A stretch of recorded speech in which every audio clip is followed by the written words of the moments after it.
안녕하세요. 사연에 빠지다의 DJ 민영입니다. 오늘도 두 가지 사연 준비되어 있으니 재미있게 들어주시고요. 구독과 좋아요 버튼도 눌러주세요. 그럼 오늘의 사연 바로 시작해 볼게요. 안녕하세요. 제가 원래는 집안이 꽤 사는 형편에서 태어난 사람이었답니다. 그 시절의 기준으로 본다면 제법 부잣집이라고 할 수도 있었겠네요. 게다가 제가 막내였습니다. 막내딸이었고 제 위로 형제가 넷이 더 있어서 5남매였고요. 큰오빠가 장남이었어요. 맞이였고요. 그리고 그 큰오빠가 집안을 말아먹었습니다. 사기꾼들의 가머니설에 잘못 넘어간 큰오빠, 그리고 그런 장남을 의심하지 못했던 제 부모님 때문에 저희 집은 무너지고 말았습니다. 충격에 빠지신 아버지는 쓰러지신 뒤 몸에 마비가 왔고 말씀도 똑바로 못하게 되셨습니다. 내가 어떻게든 이 한 몸 바쳐서 최대한 수습해볼 테니까 다들 너무 걱정하지 마. 동생들 앞에서 마지막까지 큰 소리를 쳐대는 걸 잊지 않았던 큰오빠는 수습의 의미를 달리 알고 있었던 것인지 어느 날 잠적을 해버렸습니다. 거의 증발을 한 것이나 다름없었어요. 자기 집 몇 가지를 챙겨들고서 그대로 사라져버렸고 두 번 다시는 돌아오지 않았습니다. 큰오빠가 무슨 봉변을 당한 것일까봐 걱정하셨던 어머니는 큰오빠가 배를 타고 밀항할 계획을 미리 세워놨었다는 이웃 아저씨의 귀띔을 듣고 나신 뒤 망연자실 하셨습니다. 영영 책임을 회피하고 도망쳐버린 큰오빠였죠. 참나, 세상 천지에 그럴 연병한 놈의 수습도 있나요. 언니들은 폐가망신 사태에 끝물로 쫓기듯 시집들을 가버렸습니다. 작은 오빠가 부모님을 모셨고요. 아니, 정확하게는 새언니가 모셨다고 봐야겠죠. 시집을 온 새언니의 얼굴이 전혀 기뻐 보이지가 않았답니다. 그리고 저는 새언니의 결혼 생활을 보면서 안타깝다느니 힘들겠다느니 이런 생각이나 했었죠. 감당하기 힘든 시댁을 두고 친정에도 의지할 수 없는 상황인 건 너무 괴로운 결혼 생활이 아닐까 싶은 생각도 했었고요. 하지만 그건 다가올 저의 처지를 몰랐기 때문에 가능했던 일이었습니다. 사람은 한치 앞을 내다볼 수 없는 주제에 왜 그렇게 쉽게 오만하고 방심하는 걸까요? 제 나이 24살에 시집을 가게 됐어요. 개인적으로 저는 25살까지는 결혼을 안 하고 싶다는 소박한 바람이 있었어요. 특별한 이유가 있는 건 아니었고 당시에 저는 젊고 어린 아가씨 시절을 자유로이 보내고 싶다는 마음이 있었거든요. 그래서 20대의 절반인 25살까지는 결혼 같은 것과는 동떨어져서 지내고 싶었답니다. 공장에 다니며 커다란 꿈도 커다란 희망도 품을 수 없는 지루한 일상을 보내고 있었으나 그럼에도 소박한 바람 정도는 있었던 거예요. 하지만 그것 하나 제 마음대로 이뤄낼 수 없었죠. 24살의 가을, 저는 등이 떠밀린 채로 결혼을 하게 되었어요. 제 등을 떠민 손길은 어머니의 것이었고요. 나 죽기 전에 막내 네가 시집 가는 거 봐야겠다. 어머니 어디 많이 편찮으세요? 돌아가실 날도 아주 먼 것 같은데 왜 그런 핑계로 저를 급하게 시집 보내려고 하시는 거예요? 저는 별로 그러고 싶은 마음 없어요. 내키지 않는다고요. 그래, 그렇다면 말 바꾸마. 내가 아니라 네 아버지가 숨 넘어가기 전에 네가 시집 가는 걸 봐야겠다. 너도 알지? 네 아버지 언제 숨 넘어갈지 모르는 양반이야. 정신이라도 그나마 또렷하고 사리 분별 가능할 때 막내딸 시집 가는 걸 네 아버지가 봐야 할 거 아니겠니? 네? 아버지가 언제 그렇게 상태가 안 좋아지셨어요? 저는 당황스러웠지만 결혼 결정이 물러지는 일은 없었답니다. 제 친정 집안이 그래도 한때는 꽤 살았다고 했죠. 그때 맺어주었던 인맥이 좀 있었던 것 같아요. 어머니가 그 인맥을 통해서 굽신굽신 허리를 숙이고 손바닥을 비벼가면서 비구럽게까지 구시며 그렇게 저의 결혼 자리를 알아봐 주신 것이었습니다. 등을 떠밀리고 등짝을 후려맞으며 저는 그렇게 시집을 가게 됐는데 상대는 7살 연상의 남자였어요. 좋은 집안의 인물이었냐고요? 아니요, 그렇지는 않았습니다. 하지만 집안이 폭삭 망해서 내려앉은 제 쪽의 사정에 비하자면 훨씬 나았고요. 어머니가 저를 꼭 이 집안에 시집 보내려는 이유가 있었으니 검사가 되려고 준비 중이었던 남자였거든요. 제 남편 말입니다. 검사의 꿈을 꾸면서 그때 한창 준비를 하며 피와 땀을 흘리던 시기였어요. 머리가 좋았고 야망이 넘치는 사람이었죠. 한마디로 표현해보자면 집안 배경에 비해 꿈이 원대한 인물이었어요. 가끔 살다 보면 그런 사람들이 눈에 들어오죠. 집이 가난하든 어쩌든 힘들든 말든 목표를 향해서 살벌하리만치 독한 자세로 나아가는 사람들 말입니다. 남들이 보기에는 불가능을 향해 나아가는 것처럼 보여요. 왜냐하면 그 사람이 처한 상황과 위치에 비해 그 사람이 노리는 목표가 너무나 커 보이기 때문입니다. 하지만 성공하는 사람들은 기어이 그 도약을 해내고 맙니다. 이것이 일반적인 대다수의 사람들과 현실에 안주하지 않고 이를 악문 채 기적이라는 두 글자를 가슴팍에 새겨놓고 마는 성공한 사람들의 차이점 같아요. 정신력부터 다른 것이죠. 너는 내 덕에 시집 한번 정말 잘 간 줄 알아라. 어머니, 그 사람이 정말 검사가 될지 안 될지도 모르는걸요? 눈빛부터가 보통 내기가 아니던데 안 되는 편이 이상하지. 그런 인물이 검사 노릇 안 하면 대체 누가 한단 말이니? 너는 하여간에 평생 이 어미한테 감사하면서 절이나 해. 이거사. 어머니는 저한테 얼마나 생색을 많이 내셨던지 모릅니다. 저는 집안의 막내라서 형제들 중에서 가장 집안이 풍요로웠던 시기를 덜 누린 입장이었는데요. 뼈 빠지게 일하면서 돈을 벌어야 했고 집안 분위기가 너무 엉망진창이 되어 있다 보니 눈칫밥을 먹느라 바쁘기만 했었어요. 제가 그랬다는 건 어머니가 전혀 고려를 안 하시는 모양이었네요. 하지만 굳이 이미 결혼을 해버린 마당에 엄마한테까지 득달같이 따지고 싶지 않아 그저 네 하고 마무리를 지었던 기억이 납니다. 요즘의 젊은 세대 아가씨들은 보는 눈이 다르던데요. 그 당시에는 생활력이 강하고 처자식 먹여 살리는 가장의 역할을 최고로 해내는 남자가 진짜 남자 중에 남자였어요. 그리고 그게 멋있어 보였답니다. 그러니 제가 주위에서 시집 잘 갔다는 평가를 받았죠. 남편은 검사가 될 준비를 하고 있었을 뿐 검사가 아직 된 것도 아니었는데 말입니다. 마냥 시집을 잘 갔다는 소리를 듣기에는 좀 억울했던 이유 중 하나가 시부모님을 제가 모시고 살았다는 부분이에요. 걸어서 5분 남짓 걸리는 거리에 시부모님이 살고 계셨습니다. 차로 5분이 아니고 걸어서 5분이었어요. 얼마나 가까웠던지 몰라요. 체감상으로는 솔직히 그냥 저희 옆집에 사시는 것만 같은 그런 기분이었네요. 결혼하면서 제가 돈을 들고 온 게 없었기 때문에 불평이나 불만을 털어놓을 수 없어 그냥 입을 꾹 다물었어요. 가만히 닥치고서 얌전히 시부모님을 챙겨드리는 그런 생활을 시작했었답니다. 남편이 3남매 중에서 막내예요. 그리고 약간 늦둥이고요. 게다가 위로 누나만 둘이 있습니다. 말 다 했죠. 진작에 시집들을 간 지 오래였던 시누이들은 둘 다 다른 지역에 살았습니다. 큰 시누이는 차로 1시간 정도 걸리는 거리에 살았고요. 작은 시누이는 그것보다 좀 더 걸려서 거의 1시간 30분 정도 거리에 살았습니다. 마음 같아서는 정말 둘 다 10시간씩 걸리는 거리에 살았으면 좋겠다는 생각을 했었네요. 왜냐하면 시누이들이 둘 다 저를 엄청 갈구면서 간섭질을 했었거든요. 아유, 올케, 집안꼴이 이게 뭐야? 이래가지고 살림이나 제대로 해? 올케, 밥을 왜 이 모양으로 차렸어? 아, 반찬이 전혀 다양하지가 못하잖아. 방금 들어보니까 아버지가 허리랑 무릎 같은 데가 요새 부쩍 더 아프다고 그러시던데. 올케 왜 그냥 뒀어? 일부러 모른 척한 거야? 나이가 안 많다고 해도 이런 건 알아서 째깍째깍 할 줄 알아야 하는 거 아닌가? 올케는 사람이 매사에 허술하고 부족해. 두 사람 다 돌아가면서 저를 얼마나 귀찮고 번거롭게 만들었는지 몰라요. 그래서 저는 시누이들만 마주쳐도 어느새인가 심장이 막 벌렁벌렁 하면서 귓가에 삐 울리는 소리까지 들리고 머리가 어지럽기까지 했습니다. 또 무슨 트집을 잡아서 쓸데없는 잔소리로 저를 힘들게 하려나 싶어서 진이 다 빠지는 나날이었어요. 시어머니께서도 당연히 딸들과 며느리들 사이에서 딸들 편이었기에 저는 맨날 눈치나 보게 되었고요. 그런 나날을 제가 버티며 살았었네요. 제 남편은 결국 검사가 되었어요. 기어이 꿈을 이루고 검사복을 입었습니다.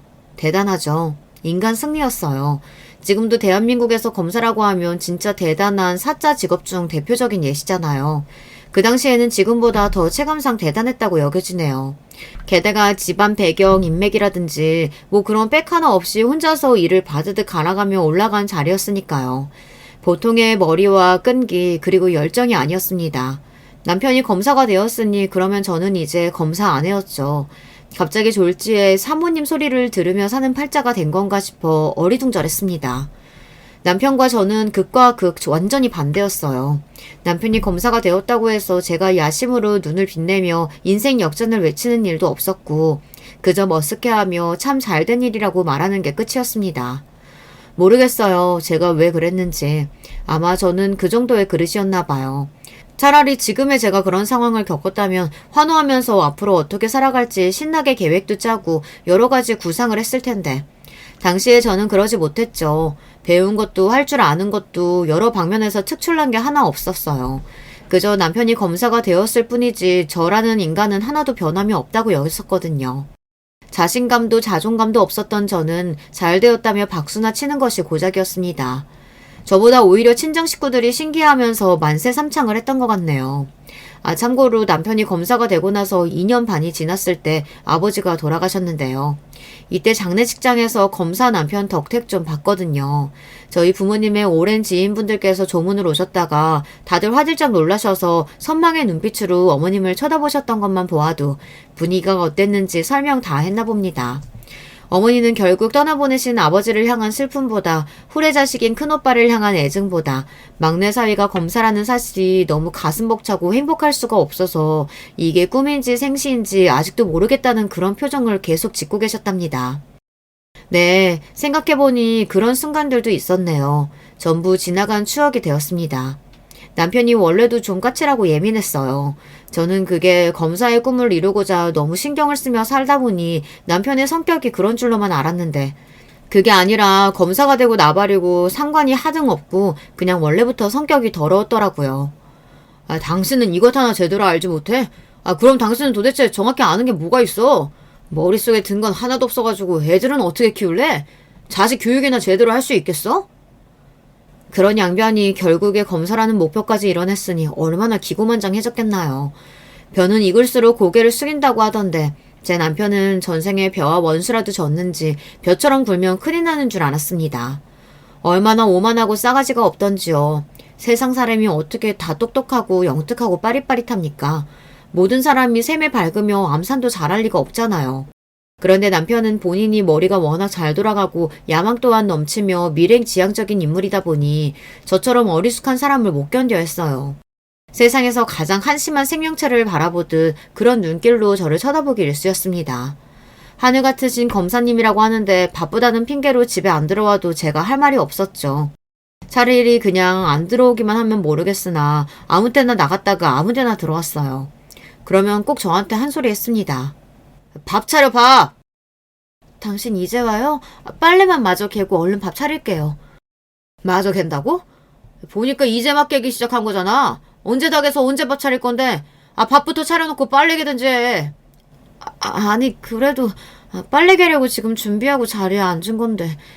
그게 무슨 상관인데? 제발 얼빠진 그 표정 좀 짓지 마. 한심해서 경멸스러우니까. 당장 가서 밥 차려. 네, 알았어요. 차리면 되잖아요. 찌개에다가 반찬은 김치볶음, 그거면 돼. 네. 근데 찌개는 무슨 찌개 끓일까요? 김치요, 된장이요? 반찬이 김치볶음인데, 그러면 찌개가 설마 김치찌개일까? 알았어요. 이런 일로 왜 이렇게 소리를 지르고 그래요? 하나부터 열까지 매사에 답답하니까 이러지. 내가 집구석에만 오면 속이 답답해. 남편은 언제나 짜증을 냈습니다. 그때는 제가 정말 답답하고 멍청하고 눈치도 없는 천하의 미련쟁이라서 남편을 짜증나게 만드는 것이라고 생각해서 너무 속상했어요. 남몰래 코를 훌쩍이며 밥을 차리기 일쑤였죠.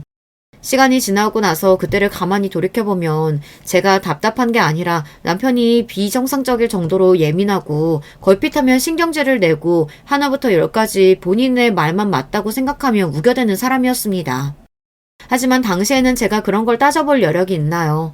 저는 집안이 패가망신해서 얼떨결에 어머니가 인맥을 통하고 또 통해서 머리 좋은 남자한테 맨몸으로 시집을 온 입장이었어요. 그리고 남편은 검사라는 것 하나로도 정리가 끝나는 능력이 좋은 인물이었던걸요. 저는 그 앞에서 무조건 깨갱 납작 엎드리게 되었습니다. 뉴스에서 어려운 경제용어라든지 정치 싸움 이야기가 나오면 남편은 심각한 표정이 되고 저는 혹여나 저런 말도 못 알아듣는 일점 무식이라는 핀잔이 늘어날까봐 황급히 분위기를 살피다가 부엌 정리라도 하려고 자리를 옮기기 일쑤였답니다. 남편이 어디 하루 이틀 저에게 무식하다고 욕을 했어야 말이죠. 제가 애들도 혼자 키웠거든요. 전부 제 몫이었어요. 딸 하나 아들 하나를 두었습니다. 그래서 저는 딸 있는 집도 아들 있는 집도 부러워할 필요가 없었죠. 둘 다 있었으니까요. 같은 제 자식들이지만 낳고 키울 때 너무 달랐어요. 힘든 점이 참 많았습니다. 서러운 순간들은 더 많았고요. 거리가 상당한 데다가 작은 오빠 내외가 같이 살고 있는 친정에 제가 가서 도움을 요청할 수도 없었고요. 그래서 제가 의지할 곳은 가까운 시댁뿐이었는데요. 가끔 시누이들과 편먹고서 제 험담을 지어내시거나 말거나 어쨌든 시어머니께서 손주들을 좀 봐주시고 저에게 육아라는 걸 어떻게 하는 건지 알려주셔서 이 부분은 정말 감사했습니다. 의지할 어른이 있다는 게 다행이었네요. 제가 생각하기로는 손주들을 보시면서 시어머니께서도 저를 참 안 됐다라고 처음 여기시게 된 것 같아요. 당신의 잘난 아들이 워낙 이런 핑계 저런 핑계 대며 육아에 일절 참여를 안 했으니까요. 저 혼자 외롭게 고군분투를 하는 모습을 시어머니께서 안쓰러이 바라보게 되셨던 것 같습니다. 남편이 검사가 되었을 때 눈을 멀뚱멀뚱하게 뜨고 박수나 쳤던 저인데 이런 제가 사치라도 할 것 같나요? 그럴 여유도 시간도 없었네요. 심지어는 경제권을 아예 쥐어본 적도 없었고요. 남편이 말하기를 제가 덧셈 뺄셈도 헷갈려하고 구구단도 똑바로 못하는 바보 천치라서 죽었다 깨어나도 돈을 맡길 수 없다고 하였습니다. 그런 식으로 저를 깎아내리고 억압했던 거죠. 제가 생활 속에서 뭘 크게 누리는 것도 없이 고생만 하니까 시어머니께서도 커가는 손주들의 성장을 바라보시며 슬그머니 시누이들과 제 험담을 하시는 걸 중단하게 되셨던 듯 싶어요. 그냥 어디까지나 제 추측이지만 그렇습니다. 남편은 애들이 학교에서 몇 등 하는지 그것만 궁금해하는 작자였어요. 뭐? 9등을 했다고? 지난 학기보다 조금 떨어지긴 했어도 그래도 정말 잘한 것 같지 않아요? 미치겠다. 9등을 뭐 했어? 어디다 써? 나만 내 새끼가 대견한 거예요? 9등도 충분히 잘한 거예요. 반에서 9등이 아니라 전교에서 9등이잖아. 왜 갑자기 소리를 버럭 지르고 그래요? 심장 떨어지는 줄 알았네. 아휴, 꼴 보기 싫어. 그 답답한 표정 좀 제발 집어쳐. 엄마가 이 모양 이 꼴이니까 애들도 엄마 보고 닮아가는 거 아니야. 남편이 혀를 끌끌 차며 저를 한심하게 바라봤어요. 제 본심으로는 애들이 잘난 아빠를 보고 배우기를 원한다면 집구석에 아빠가 붙어 있어야 하는 거 아니냐고 그렇게 따져 묻고 싶었습니다. 바깥에서만 검사일을 잘하면 다인가요? 집에서는 좋은 남편도 좋은 아빠도 아니었던걸요. 심지어 좋은 아들, 좋은 동생도 아니었고요. 남편에 비하자면 하나부터 10까지 조건이 부족하고 후달리는 저였는데 그리고 팔은 안으로 굽기 마련인데 시댁 식구들이 시간이 지나면서 저한테 마음이 기울었다는 것 자체가 남편이라는 사람이 얼마나 인정머리가 없는 작자였는지를 대변하는 지점이라고 생각합니다. 유전자가 정말 신기한 게 저희 딸이 자기 아빠의 얼굴을 정말 많이 닮았어요. 남편하고 눈썹의 모양이 똑같고요. 눈매도 많이 비슷합니다.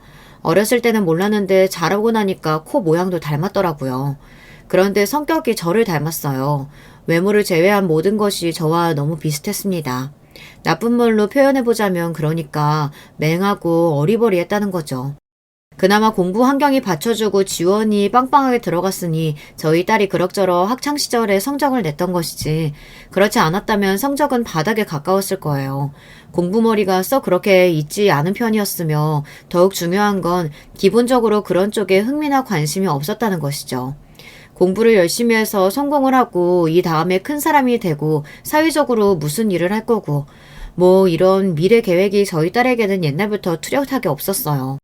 대신에 글이나 그림을 끄적이는 걸 좋아했고 저를 도와서 집안 살림을 하는 걸 잘했으며 어렸을 때부터 고사리 손으로 자기 할아버지 할머니의 어깨를 주물러드리며 자잘한 심부름도 군소리 한번 안 하고 다녀오던 착한 심성의 소유자였어요. 게다가 손재주가 좋아서 중학교 때 뜨개질 동아리 활동을 하더니 그걸 계기로 혼자 이것저것 잘 만들었습니다.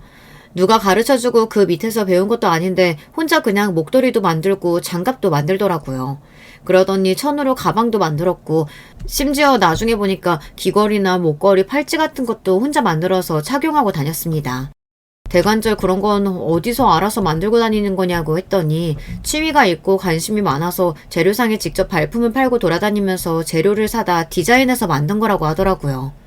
딸이 직접 만들어준 머리핀으로 머리카락을 한데 모아 깔끔하게 고정하여 묶어봤던 그날 제가 생각했었죠. 아휴, 우리 딸이 얼굴이라도 자기 아빠 안 닮았으면 정말 큰일 날 뻔했구나. 하다하다 세상 천지에 그 정도로 딸 자식이 자기 아빠의 기질을 안 닮을 수가 없었습니다. 제 남편 같은 인물에게서 나온 자식이라고는 믿겨지지 않았어요. 서울에 자리하고 있는 4년제 대학 영어 영문과에 딸은 간신히 들어가서 또 간신히 졸업하였습니다. 남편은 이를 두고 집안의 수치라고 여기며 분통을 터뜨렸고요. 그딴 것도 학력이냐고 하였습니다.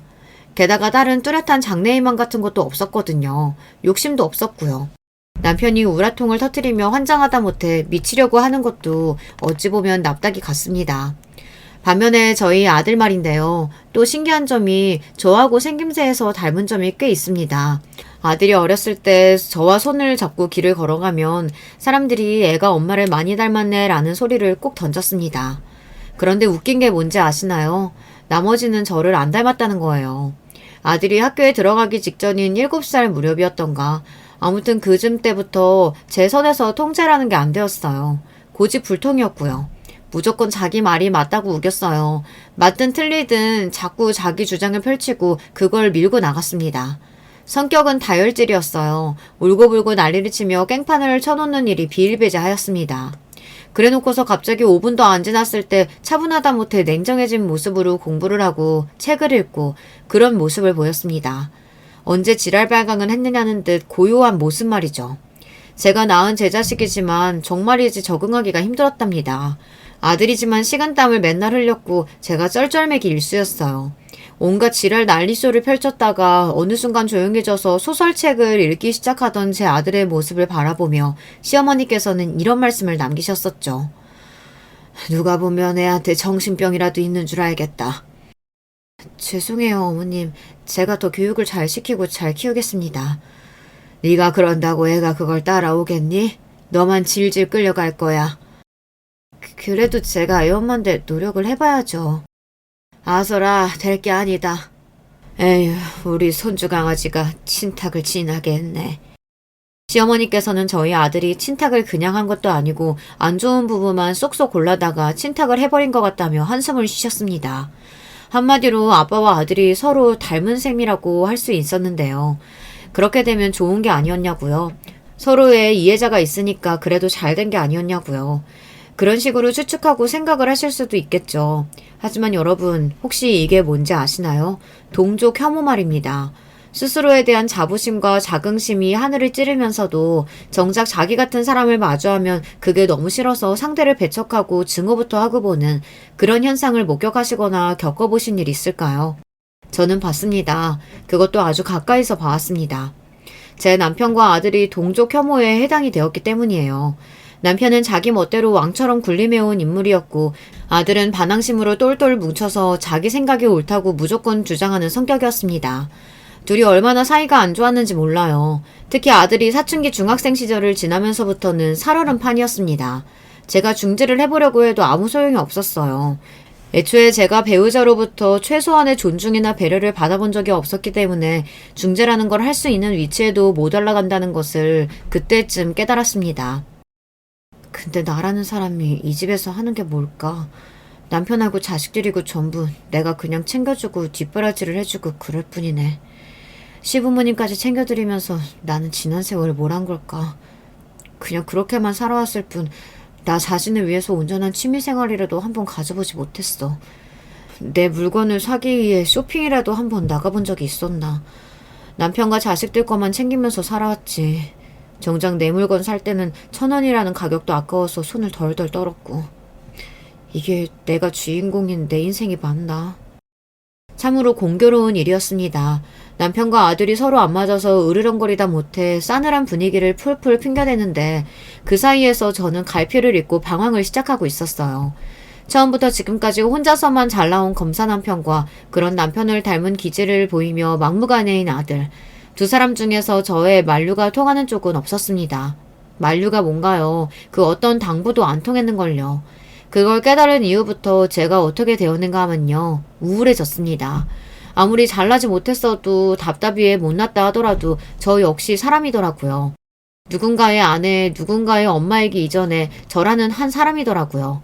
결혼 자체를 제가 원해서 한 것이 아니었다는 그 시작점이 바로 떠올라 버렸고 그 이후에 흘러온 인생의 모든 부분에서 제가 의도하거나 주체가 되어서 행한 것이 하나도 없다는 것을 되짚자 잘못 살아왔다는 기분이 들기 시작했습니다.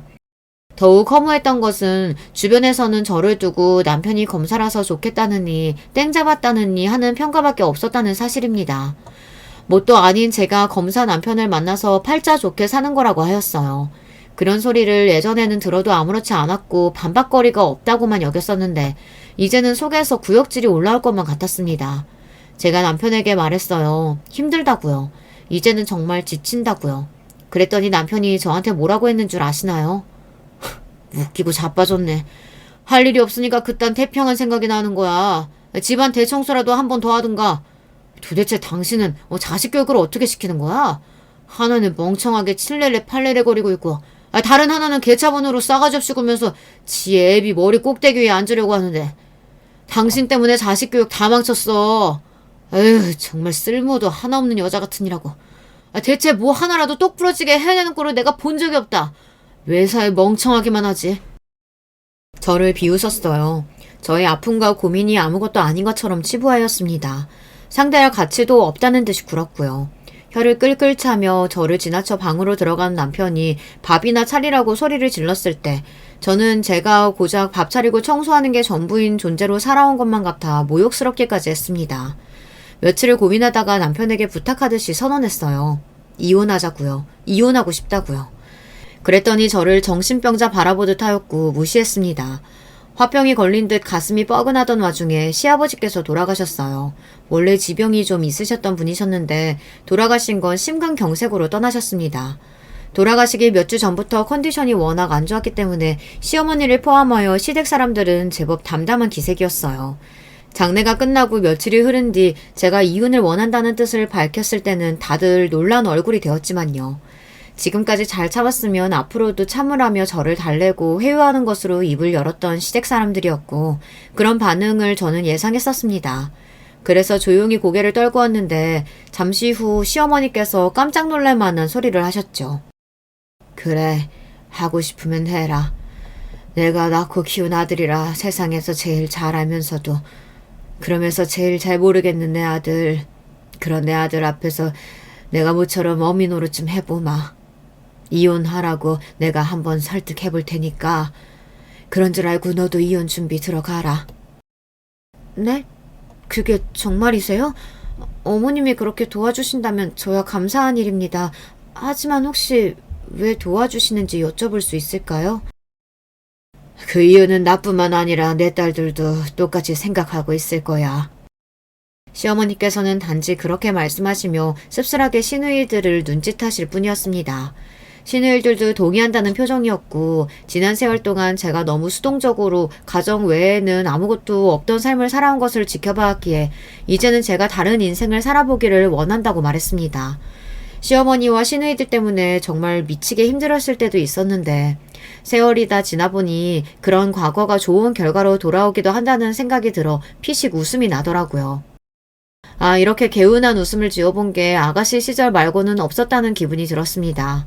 그래서 이혼을 마주하면서 저는 후련하기만 하였어요. 남편이 이혼해줄 이유가 없다면서 으르렁거렸으나 시댁도 그렇고 제 이야기를 듣고 난 친정 식구들이 저의 고충을 몰라주고 지내온 것이 미안했는지 적극적으로 이혼에 찬성하는 입장이었기에 고립이 되었습니다. 무엇보다 자식들이 부모의 이혼을 바라고 있었어요.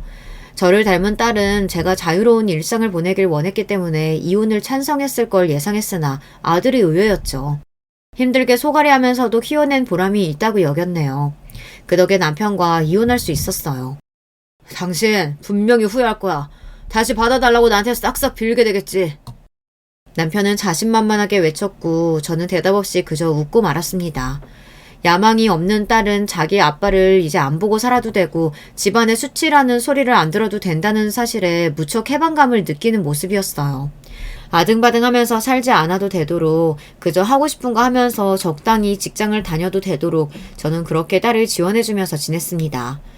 그리고 아들이 이혼에 적극 찬성을 했던 건 단지 자기 아빠한테서 완전히 벗어나서 후련하게 하고 싶은 대로 하기 위해서였다는 것을 저는 알게 됐죠. 아들은 미국으로 떠났습니다. 군복무를 마치고 얼마 되지 않았을 때 그런 계획을 진작 짜놨더라고요. 저한테는 상의도 안 했고요. 미국으로 갈 계획을 혼자 다 짜놓은 뒤에 시련을 코앞에 두고 저에게 통보만 해왔습니다. 누가 말리겠나 싶어서 그냥 보내줄 수밖에 없었네요. 솔직히 말릴 여력이 저에게 없다는 것도 인정이 된 지 오래였고요. 아들은 미국에서 공부를 한다더니 거기서 웬 사업으로 눈을 돌리게 되었습니다. 그러더니 재미교포 며느리를 만나 아예 눌러앉아 버렸고요. 골치가 아팠으나 한편으로는 체념이 되더군요. 아들 때문에 제가 남몰래 한숨을 쉬며 사는 모습을 딸은 다 알고 있었어요. 원체 세심하고 상냥하거든요. 그래서 딸은 제 곁에서 알콩달콩 일상을 오래 보내고 싶다고 말하며 자기 친구들이 다 시집을 갈 때 꿋꿋이 미혼 상태를 유지했습니다. 딸이 알아서 결정하겠지 싶어서 굳이 결혼에 대한 압박을 안 주었어요. 대신 세속적인 조건들을 따지기보다는 인간 대 인간으로 끌리는 상대를 만나 결혼했으면 좋겠다고 제가 그런 이야기를 자주 했었습니다. 그럴 때마다 딸은 자기 아빠가 떠오른다는 기색으로 진중하게 고개를 끄덕여댔고요. 그런 딸이 어떤 배우자를 맞이했을까요? 제 사위는 대학을 졸업하자마자 취직부터 했었다가 사업에 꿈이 있어서 퇴사를 한 뒤 그 길을 걸었던 전적이 있었습니다. 하지만 같이 사업을 시작했던 동업자에게 뒤통수를 맞으면서 실패로 끝났고요. 현실과 타협해서 다시 직장 생활을 하다가 저희 딸을 만나서 결혼을 한 상황이었어요. 사돈 내외는 건강상의 이유로 일은 귀농을 결심하셔서 멀리 시골에 살고 계셨고요. 사위가 외동이라 그런지 자기가 어떻게든 성공을 해서 효도를 하고 양친의 노후를 멋지게 책임지고 일해야겠다는 생각을 하는 것 같다고 제 눈에는 그렇게 보였습니다. 그랬기 때문에 결혼하고 8개월 정도가 되었을 때 직장을 그만두고 사업을 다시 해보겠다는 포부를 밝혀온 사위가 대견하게 여겨졌던 것이고요. 물론 그 이야기를 다짜고짜 사위가 저에게 전해온 것은 아니었고요. 딸이 이야기를 해왔어요. 다름이 아니라 사업 자금이 부족해서 제 도움이 필요하다는 것이었죠. 있는 재산을 가만히 떠올려보고 있던 저에게 딸이 조심스레 그러더군요. 저희가 미리 생각해봤는데 엄마가 혹시 이 집 아파트를 담보로 대출을 받아주시면 어떨까 싶어서요. 그게 가장 확실한 방법이잖아요. 제 눈치를 살피면서 말하는 딸의 모습에서 저는 왜 그렇게 저의 옛날 소심했던 모습이 겹쳐 보였을까요? 제가 일단 긍정적으로 고개를 끄덕였더니 주말에 사위하고 둘이 와서 사업 이야기를 본격적으로 꺼냈습니다. 사위가 자신만만한 모습이었어요. 미국에서 사업에 눈이 트였던 제 아들의 일화가 떠올랐고 저는 사위도 왠지 잘 될 것 같은 예감을 받았습니다. 이번에는 뒤통수 칠 동업자도 없다고 하였고요. 그래서 저는 대출을 받아서 사위를 지원해주기로 하였죠. 하루라도 빨리 해주시면 감사하겠다고 사위가 그러길래 부랴부랴 은행을 찾았었고요. 솔직히 제가 사업이니 뭐니 그런 거 잘 모릅니다. 근데 딸이 너무 간절하고 사위의 눈이 확신으로 빛나니까 제가 해주고 싶은 마음이 들었던 것 뿐이에요. 그렇게 제가 대출을 받아서 사위가 회사를 차려 사업을 시작할 수 있도록 해주었고요. 천만다행으로 초기에는 지지부진했던 게 반년을 지나면서 결과를 조금씩 내기 시작했어요. 그리고 큰 계약을 하나 따내면서 완전한 성장세로 접어들었습니다. 그렇게까지 초대박을 칠 줄은 몰랐기에 놀라웠고 신기했습니다. 저는 사위한테 주었던 그 돈을 그럼에도 아직 받지 못한 상태였고요. 엄마, 회사는 너무 잘 되는데 현금이 계속 필요하다고 해서 돈 드리는 건 조금 더 늦어질 것 같다고 하네요. 저 때문에 딸이 조심스레 말을 해올 때마다 괜스레 미안했습니다. 부담 갖지 말라고 괜찮다고 저는 항상 그렇게 말해줬고요. 그런데 설마 딸의 울먹이는 목소리를 듣게 될 줄은 상상도 못했던 것이죠. 엄마, 저 어떡해요? 그 사람이 저랑 이혼하고 싶대요. 이혼하재요. 어느 달부터 왠지 낌새가 안 좋고 사람이 너무 달라진 것 같긴 했지만 바빠서 그렇겠거니 했는데 그게 아니었나 봐요. 저한테 마음이 완전히 떠서 그랬던 건가 봐요. 흐느끼는 딸의 목소리에는 죄책감까지 함께 어려 있었습니다. 자기가 선택해서 한 결혼이었고 자기가 먼저 나서서 저를 설득해서 대출을 받도록 하였고 그렇게 해서 시작된 회사가 성공을 거두자 돌아온 건 이혼 통보였으니까요. 억장이 무너졌습니다. 당장에 제가 사위를 찾아갔죠. 최서방, 자네가 그러고도 사람이야? 사업하고 싶다는 거 돈 없다고 해서 아파트 담보대출까지 해서 돈 빌려줬더니 어떻게 이래? 성공했으면 옆에 있는 사람한테 더 잘할 생각부터 해야지. 그 어떻게 옆에 있는 사람을 가르치울 생각부터 할 수가 있어? 장모님, 어리버리하신 줄은 알았는데 이제 보니까 말씀을 되게 잘하시네요. 모전 여전이라서 둘 다 어리숙하다고만 생각했었거든요. 뭐라고? 자네 원래 이렇게 무례한 사람이었나? 네, 제가 무례하다고 하는데 어쩌실 겁니까? 그리고 제가 이혼하겠다는데 장모님이 뭘 어떻게 하실 거예요? 사위가 저를 깔보며 비웃는 눈빛으로 흘겨보더군요. 치가 떨렸습니다. 아무것도 할 줄 모르는 무능력한 바보를 쳐다보는 듯한 그 시선이 불쾌했습니다. 사위는 아주 거리낄 것이 없다는 듯 당당하게 나왔어요. 딸은 자괴감에 빠져 울고 있었는데 말입니다. 저는 저를 한심하게 쳐다보곤 했던 인물을 떠올려낼 수밖에 없었죠. 분하지만 사위의 말대로 저는 아는 것도 정말 없었고 큰일 앞에서 소심하고 심약하기까지 했습니다. 그러나 저와 정반대인 인물이라면 잘 알고 있었으니까요. 약 15년간을 이혼 후 왕래하지 않았던 그 사람을 제가 이렇게 찾게 되었습니다. 용기를 내어 연락을 하였고 주소를 하나 보내줬더니 늦은 저녁에 전 남편이 집으로 찾아왔습니다. 오랜만에 봐서 저는 어색해하고 있는데 사람은 안 변하는 것인지 대뜸 저한테 이런 소리를 날렸습니다. 당신 바보야? 내가 상황 들었는데 그 자식은 이혼하고 싶어도 할 수가 없어.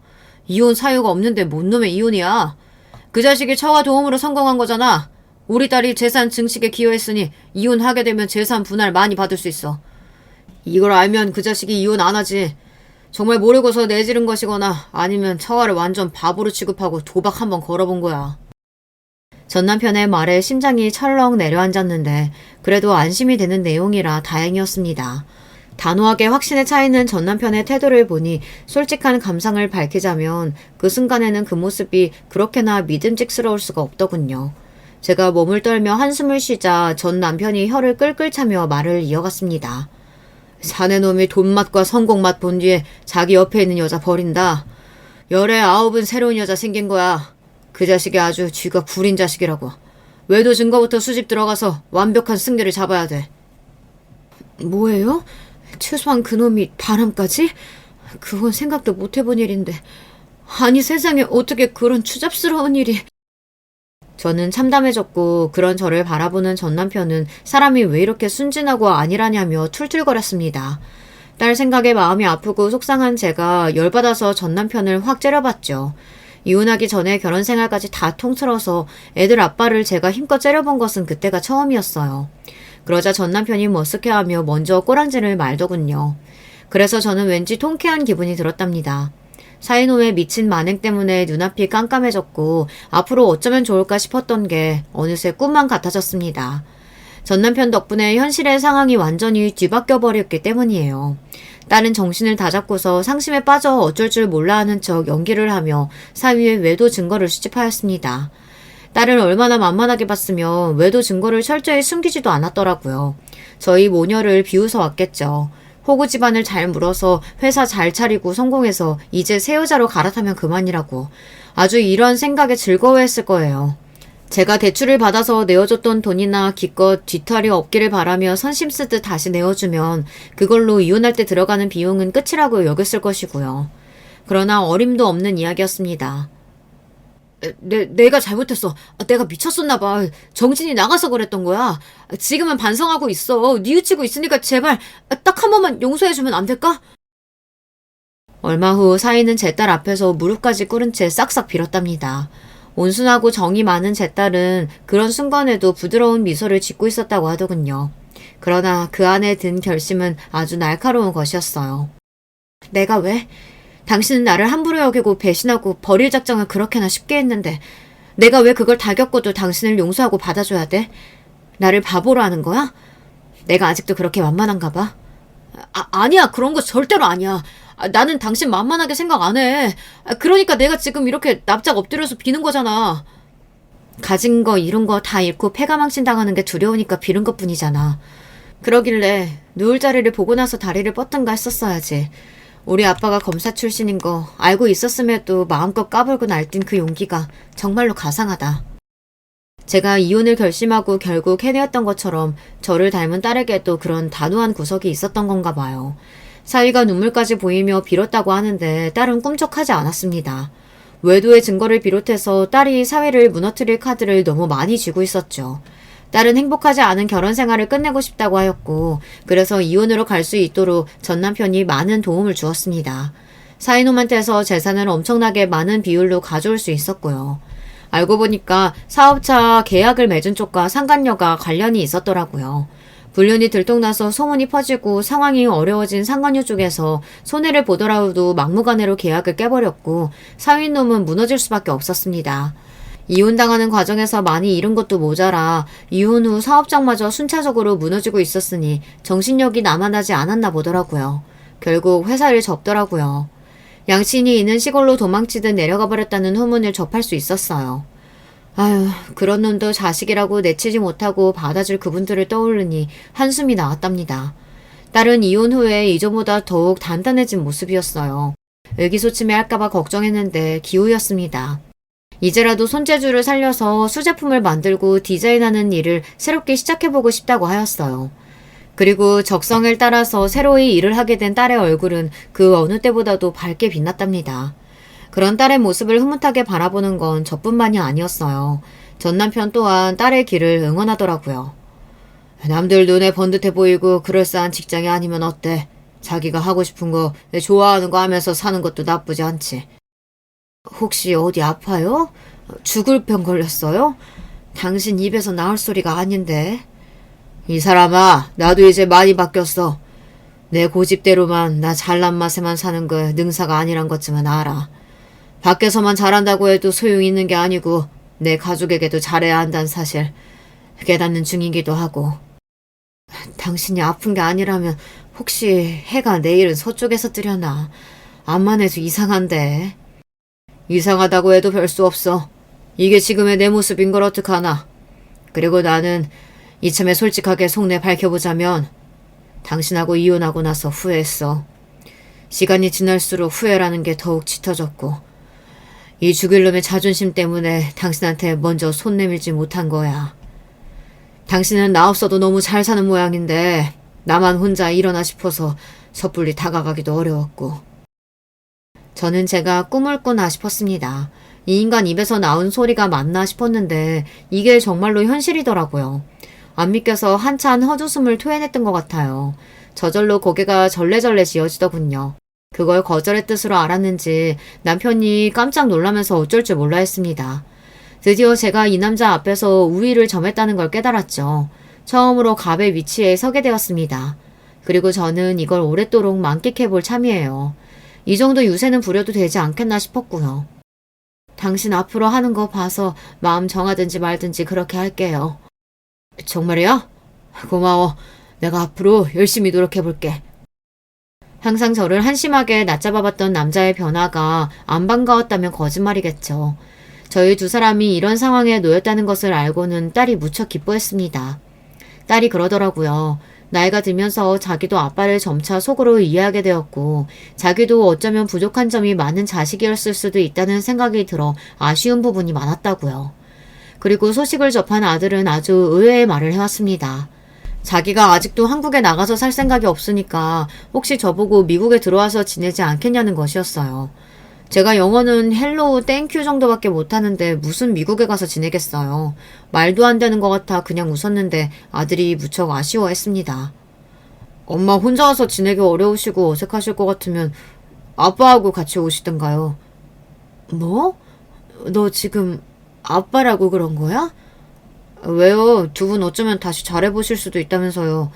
그렇게 되면 같이 오셔도 되는 거죠. 그게 아니라 엄마는 지금 네 입에서 아빠 이야기가 아무렇지 않게 나왔다는 게 그게 너무 신기해서 그래. 참나, 그게 뭐 별거라고 신기하세요. 아들이 퉁명스레 말했으나 저는 그 안에 담긴 쑥스러움을 읽을 수 있었습니다. 결국 우리는 한 가족이었구나 싶었어요.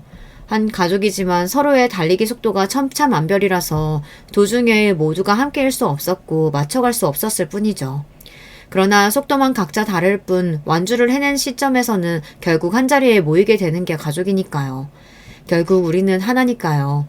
그걸 이제야 알 것 같아서 이 나이를 먹고 나서 이렇게 간단한 이치를 깨우쳤다는 게 스스로 한심해서 웃음이 나왔는데요. 그 기분이 싫지만은 않더군요. 그 후로 저는 잘난 척하고 싶은 걸 꾹 참으면서 저에게 맞춰주려고 노력하는 애들 아빠, 그리고 단단해진 마음으로 무장한 채 멋진 일상을 보내는 딸과 뒤늦게 철이 들어 틈틈이 애교도 부려오고 안부도 자주 물어오는 아들까지 제 가족을 진정으로 사랑하고 위하며 만족스럽게 살아가고 있답니다. 안녕하세요. 저는 서울에 살고 있는 사람입니다. 나이는 70이 거의 가까워오고요. 한참 전 상당히 힘든 일을 겪었기 때문에 털어내고 싶어서 사연을 보내보려고 합니다. 저는 갓 20이 넘었을 때 결혼을 했었습니다. 지금으로 치면 대학교 새내기 때 정도겠죠. 성인이 되자마자 결혼한 것이라 사실 세상 사정도 잘 몰랐답니다. 요즘 아가씨들은 아마 이해할 수 없을 거예요. 저는 당시에 남편 될 사람이 어떤 이인지도 모른 채로 결혼했으니까요. 그저 건너 마을 사는 노총각이라는 것만 알았지 얼굴도 제대로 본 적이 없었습니다.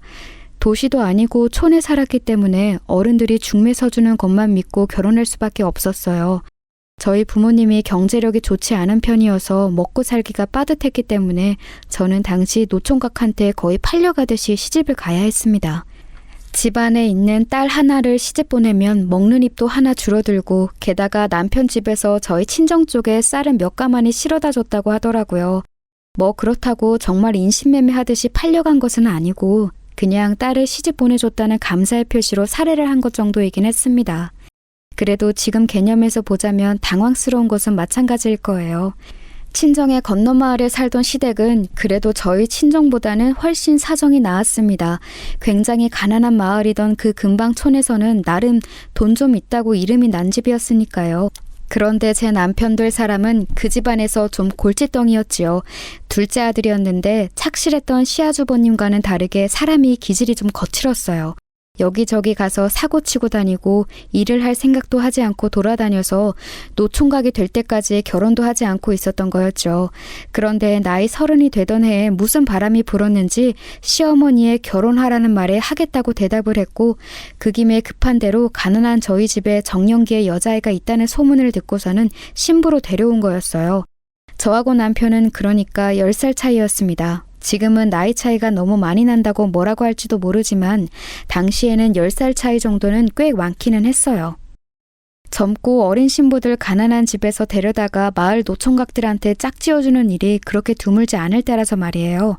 특히 촌에서는 꽤 많이 일어나는 일이었으니까요. 저도 뭐 처음에는 서러웠지만 그래도 이게 다 인생이겠거니 하고 시댁에 적응하려고 노력했습니다. 시댁은 그래도 그렇게 나쁜 분들은 아니었어요. 시어머니는 이제 갑자기 혼인하겠다고 하는 작은 아들이 기꺼워서 며느리인 저한테도 잘해주시려고 상당히 노력하셨었죠. 그래도 지금 기준으로 보면 그 당시 일은 시집살이가 심했다고 보실 수도 있지만 당시 촌의 시어머니로서는 굉장히 좋은 분이었어요.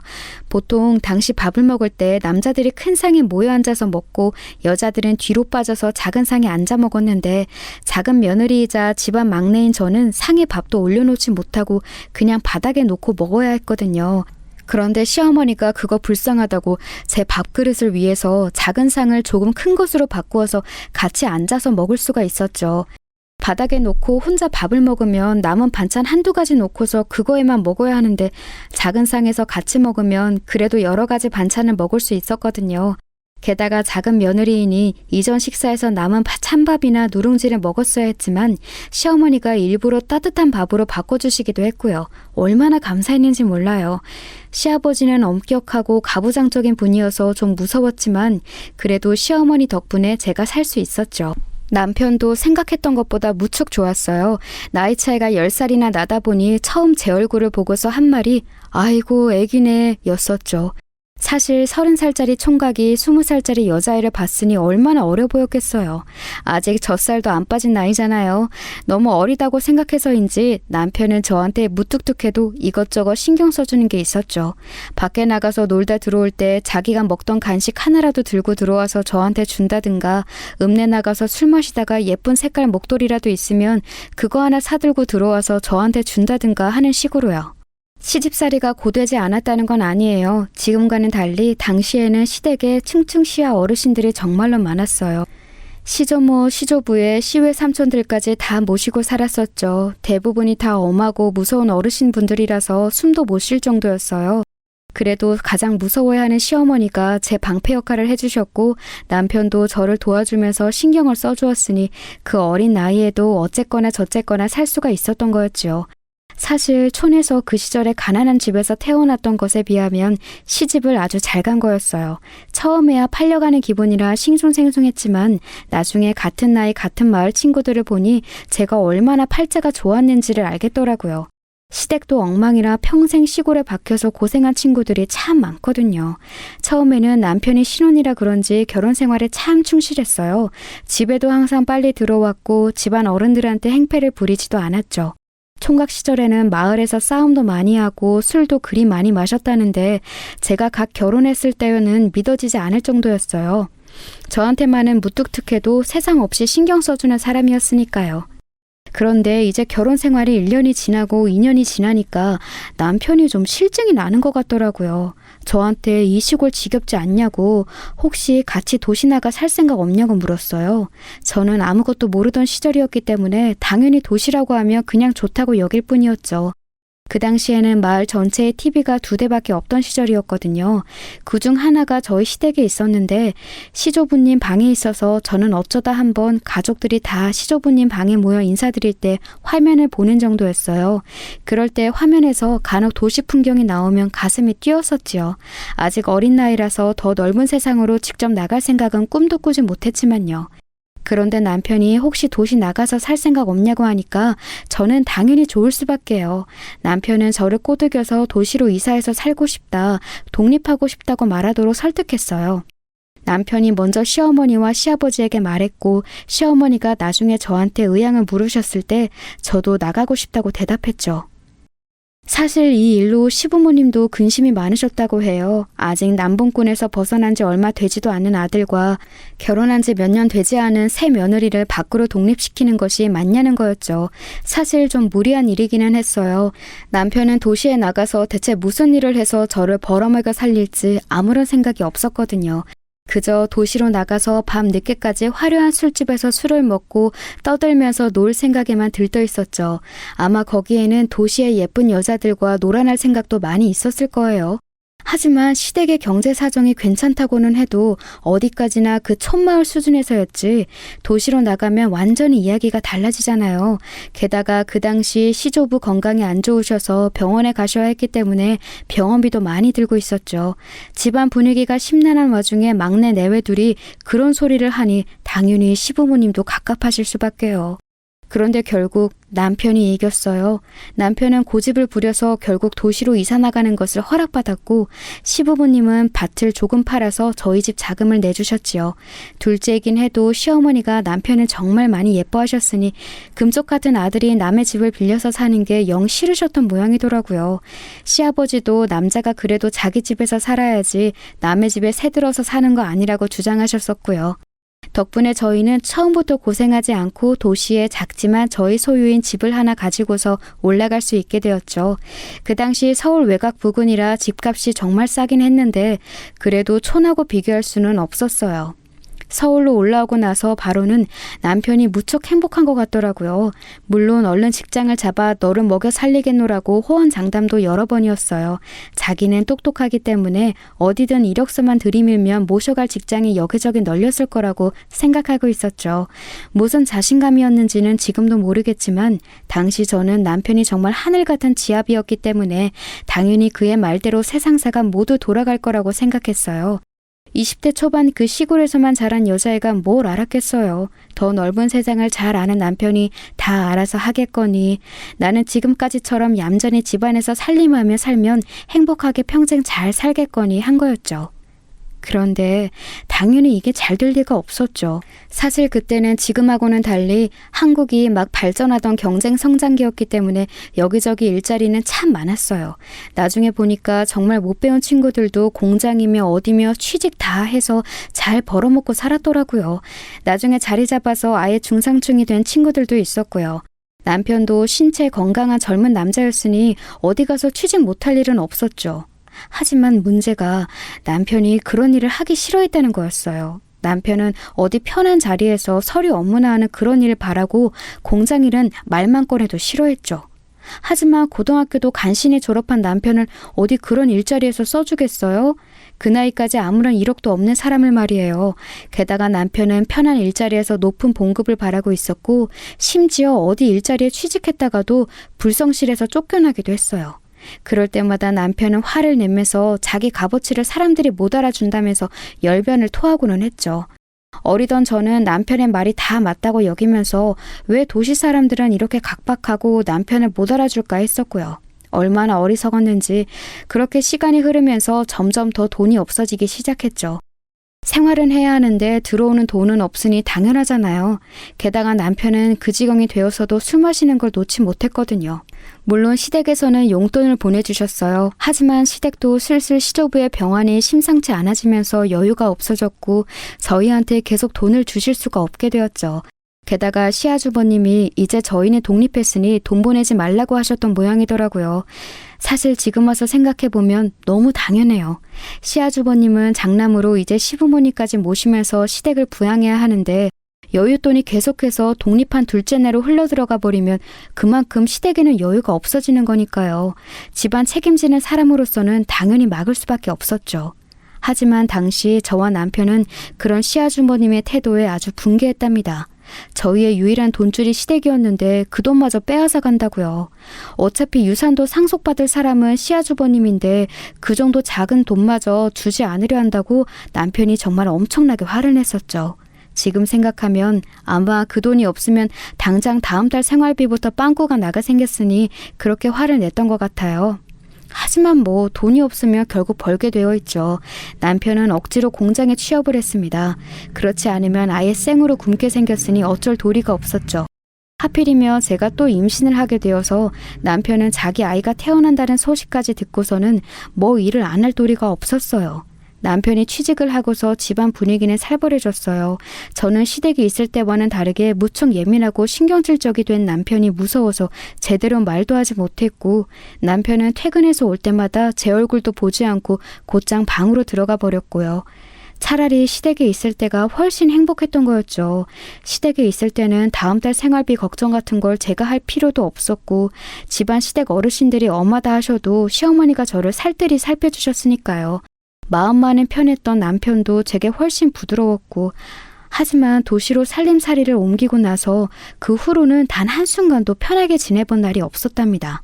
남편은 거의 1년 정도 그래도 취직한 공장에 성실히 다녔어요. 그때는 공장에 적응하느라 그런 것인지 술도 줄이더군요. 덕분에 생활비 걱정은 덜었지만 그렇다고 해서 제가 살기가 좋은 건 아니었어요. 남편은 계속해서 집에 와서 제게 화를 내며 예민하게 굴고는 했죠. 제 존재 때문에 자기가 하고 싶은 것을 못하고 정말 너무 싫은 공장에서 죽어라 일을 해야 한다면서요. 저는 아기를 가졌는데도 아무런 말도 하지 못하고 그저 죽은 듯이 지내야 했어요. 그 와중에 뱃속 아기는 눈치 없이 계속 배를 차면서 뭐가 먹고 싶은지 입맛은 계속 좋아지기만 했고요. 얼마나 서럽던지요. 결국 아기를 낳고 나서 저는 그리 쉬지도 못했어요. 제가 아기 낳았을 무렵 시어머니께서 올라오셨는데 저희 집안 꼴을 보고서는 너무 놀라셨죠. 아들이 어련히 알아서 며느리를 잘 돌보고 있겠거니 하셨지만 도리어 정반대였으니까요. 다행히도 낳은 첫 아이가 아들이라서 시어머니는 너무 기뻐하시면서 저를 돌봐주셨어요. 하지만 그렇다고 해도 시조부께서 위독하신 상황이라 저희 곁에 오래 머무실 수가 없는 상황이었죠. 시어머니는 얼른 내려가서 시조부 병구안을 해야 했으니까요. 결국 일주일 정도 누워있다가 일어나서 아이를 돌보며 집안일을 시작했어요. 남편은 그동안 제가 누워있던 게 그리도 꼴보기 싫었던지 시어머니가 내려가시자마자 저한테 잔소리 폭격을 시작했죠. 옆편 내가 누워있으니까 계속 살이 찐다면서 이제 임신한 것도 아니니 아이 돌보면서 살을 빼라는 둥, 화장품 뭐라도 하나 찍어 바르라는 둥, 도시 여자들은 어떤 여자도 당신같이 못생기지 않았다는 둥. 하지만 당시 남편의 봉급은 터무니없을 정도로 적어서 제가 화장품은커녕 장을 볼 때도 망설이게 될 정도였어요. 저와 남편의 입에 들어가는 식재료조차도 시장에서 상천한 것이나 질이 좋지 않아 저렴한 것을 사서 요리할 정도였거든요. 아들을 돌보면서 집안일을 하는데 정말 허리가 끊어지는 것 같았어요. 그때 고생하면서 얻은 증상들이 지금 이 나이까지도 저를 고생시키고 있죠. 게다가 아들을 낳고서 6개월 정도 지났는데 몸 상태가 이상해서 병원에 갔더니 또다시 임신 진단을 받았어요. 가뜩이나 새 식구 먹고 사는 것도 힘들어 미치는데 연년생으로 아이를 낳게 된 것이었죠. 남편은 길길이 날뛰면서 화를 냈어요. 그렇다고 아이를 지우라는 말은 안 했지만 아내가 주기를 계산해서 그걸 책임져야지 바쁜 남편이 어떻게 임신을 예상하면서 화를 너무 내더군요. 저는 다시 주눅이 들어서 결국 어리디 어린 첫 아들을 돌보면서 임신한 저 자신까지도 돌봐야 하는 신세가 되어버렸죠. 임신하면 얼마나 잠이 많이 오는지 아시죠? 첫 아이 임신 때는 그래도 버틸만 했는데 그 사이에 체력이 바닥났는지 둘째 때는 더 이상 견딜 수가 없을 정도로 잠이 오더라고요. 설거지를 하다가 잠깐 쉬려고 식탁에 앉은 채로 잠이 푹 들어버릴 정도로 말이에요. 당연히 첫째 아이 돌보면서 집안일까지 하는데 제대로 될 리가 없었고 집안이 점차 엉망이 되어가는 것을 보고 남편이 퇴근해서 집에 와서는 화를 내는 것이 일상이 되었죠. 둘째에는 그렇게 험악한 집안 분위기를 알기라도 하는 것처럼 제대로 배를 차지도 않았어요. 뱃속에서 너무 움츠러들어 있는 게 아닌가 할 정도로 태아에 대해서 걱정이 되더라고요. 그렇게 고생해서 태어난 건 딸이었어요. 너무너무 고생을 많이 했는데도 낳고 나니까 정말 세상 제일 예쁘더군요.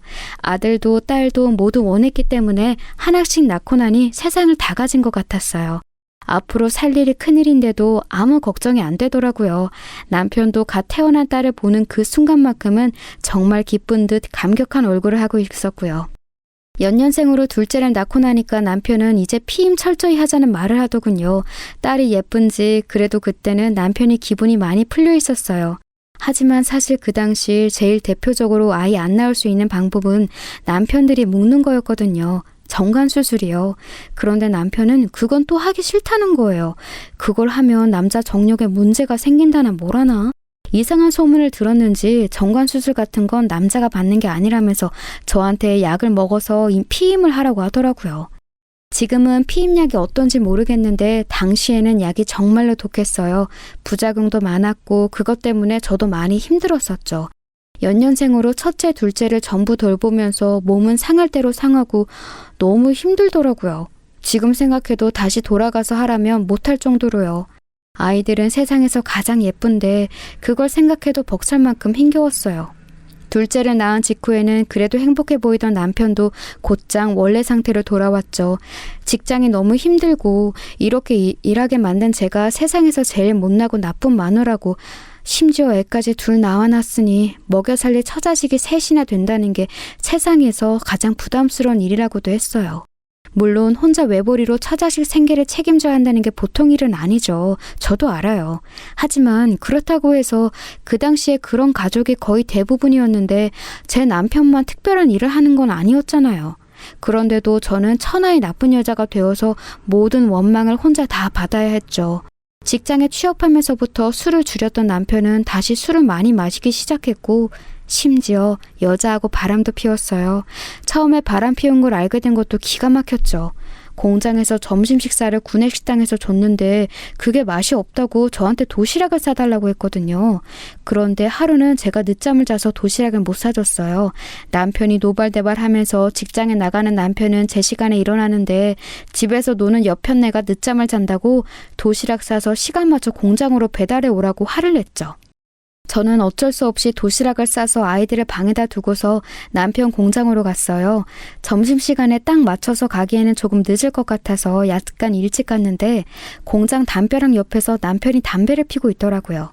솔직히 일찍 나와 있어서 꽤 반가워서 부르려고 했지만 옆에선 공장 여직원이 같이 담배를 피면서 너무 가까이 서서 깔깔대면서 웃고 있더군요. 왜 여자들은 직감적으로 알잖아요. 진짜 그냥 직장 동료인지 아닌지. 그 여직원은 남편한테 기대서 웃다가 볼에다가 뽀뽀를 하더군요. 저는 너무 놀라서 도시락을 껴안은 채로 보고 있었는데 남편도 한박 웃음을 지으면서 그 여자 뺨에 뽀뽀를 해줬어요. 저한테는 서울 올라온 이후에 단 한 번도 해주지 않던 스킨십이었죠. 여보! 제가 저도 모르게 남편을 부르니까 남편이 화들짝 놀라서 제 쪽을 바라보더라고요. 뭐야? 왜 왔어? 자기가 도시락 싸서 가져오라고 불러놓고서 왜 왔냐고 도리어 화를 내면서 추궁하듯이 물었어요. 저는 주춤거리면서 옆으로 가서 도시락을 내밀었고 남편은 도시락을 받아들고서는 슬쩍 제 눈치를 보더라고요. 제가 옆 여직원과 하는 짓을 봤는지 안 봤는지 잘 모르는 눈치였어요. 그런데 제가 별다르게 화를 안 내니까 못 봤다고 생각하는 것 같더라고요. 옆에 여직원은 처음에는 좀 놀랐다가 금방 빙글빙글 웃었어요. 꽤 예쁘고 날씬한 아가씨더라고요. 저보다 나이는 많을 것 같은데 워낙 차림새 차이가 나니까 나이가 상관없어 보이기도 하고요. 그 여직원은 흘깃거리면서 저를 머리 끝부터 발끝까지 살펴보더니 남편한테 은근슬쩍 다가가서 뭐라고 말하고서는 먼저 들어갔어요. 남편은 희죽희죽 웃으면서 그 여직원한테 손을 저었고요. 이제 집에 가. 남편은 돌아서서 저한테 그 말 한마디만 하고 곧장 공장담 너머로 들어가 버리더군요. 솔직히 남편을 부르고 싶었지만 그럴 수가 없었어요. 남편을 불러서 뭐라고 할까요? 저 여자랑 무슨 관계냐고 말할까요? 관계가 있으면 뭐 어쩌게요. 그리고 남편이 딱 잡아떼면 그만인 거라서 제가 뭘 어떻게 할 수도 없었어요. 게다가 그걸 트집 잡아서 도리어 저한테 화를 내면 어쩌나 무섭더라고요. 아마 저한테 왜 화를 안 냈냐고 멍청하다고 하실 분도 있을 거예요. 하지만 당시 저로서는 뭘 어떻게 할 수가 없었어요. 남편이 뭐라고 하는 것도 무서웠고 그 여직원도 너무 예뻐서 저하고 천지 차이라 대거리를 하기도 두려웠거든요. 뭐든지 무섭고 위축되었던 시절이라 어쩔 도리가 없었죠. 저는 그날 터덜터덜 집으로 돌아와서 아이들을 껴안고 울었어요. 애들은 아직 어려서 제가 이 이야기를 해도 못 알아들을 테고 그리고 뭐 알아들으면 어쩌겠어요. 아이들이 스트레스만 받지. 저는 그날 이를 악물었어요. 남편은 아마 지금 그 여직원만이 아니라 계속해서 바람을 피울지도 모른다. 평생 내 속을 썩일지도 모른다고 말이에요. 하지만 그래도 내가 내 아이들만큼은 정말 남부럽지 않게 길러낼 거다. 분명히 성공적으로 길러내서 떵떵거리면서 살게 할 거다. 그렇게 다짐을 했었어요. 그리고 그 이후로도 남편은 여자를 만나고 다녔어요. 처음에는 저한테 조심하기는 했었죠. 걸리지 않으려고 그러는지 이래저래 핑계를 대가면서 조심조심 만나고 다니더라고요. 분명히 월급이 오를 텐데 저는 얼마큼 올랐는지도 몰랐답니다. 매해마다 월급 동결이라면서 똑같은 돈만 가져다 줬는데 제 생각에는 그 인상분을 죄다 여자한테 쓴 것 같아요. 그래서 남편이 그 공장을 그만둘 때까지 계속 처음 들어갈 때와 같은 돈만을 받아 쓸 수밖에 없었어요. 하지만 세월이 흐르자 남편은 점점 조심성조차 사라지기 시작했어요. 대놓고 여자를 만나기 시작했죠. 처음 얼마간은 그 공장 여직원하고만 일이 있는 것 같았는데 나중에는 술집 아가씨하고도 따로 연락하고 만나는 것 같더라고요.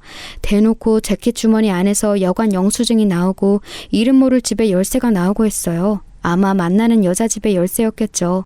그렇게 대놓고 바람을 피는데 왜 가만히 있었냐고 물으신다면 저는 아이들을 키워야 했어요. 아이가 둘인데 애들을 아빠 없는 자식으로 만들 수는 없잖아요. 이혼한다고 해서 제가 능력이 있어서 돈 잘 벌어 애들을 끝내주게 키워낼 수 있는 것도 아니고요.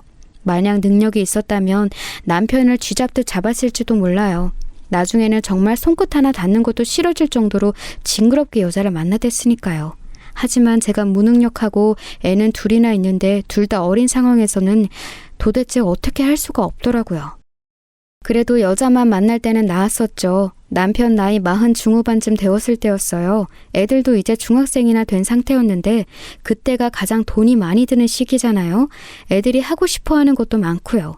다행히 저희 애들은 워낙 착하고 소박해서 저한테 해달라는 건 많이 없었지만 그래도 먹는 것도 제대로 만난 걸 많이 못 먹이는 건 너무 서러웠어요.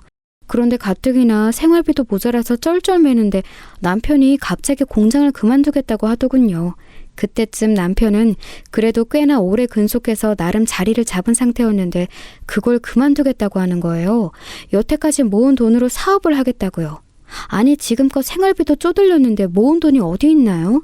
저한테 여태 얼마 모았냐고 묻길래 저는 너무 어처구니가 없어서 그런 돈 없다고, 여태 적자 나는 거 전부 아는 사람들한테 빌렸으면서 돌려막으며 갚았다고, 생활비가 얼마나 드는지 아느냐고 남편한테 쏘아붙였어요. 아마 그날 남편이 꽤나 놀랐을지도 몰라요. 결혼 생활에서 처음으로 남편한테 대든 날이었거든요. 10살이나 차이가 나다 보니 남편은 당연히 저를 무슨 학생이나 어린 조카 대하듯이 했고 제가 말대답을 한다는 건 상상을 못할 정도였어요. 그런데 제가 마구 쏘아붙이면서 제정신이냐고 화를 냈으니 말이에요. 그런데 저희 남편이 정말 성격이 안 좋거든요. 제가 그렇게 말하는 걸 듣고 가만히 있을 리가 없었죠. 그날 거의 세간살이를 부숴가면서 남편이 소리를 질러댔고 저는 너무 무서워서 애들을 안고 방으로 도망 들어가 숨어 있었어요.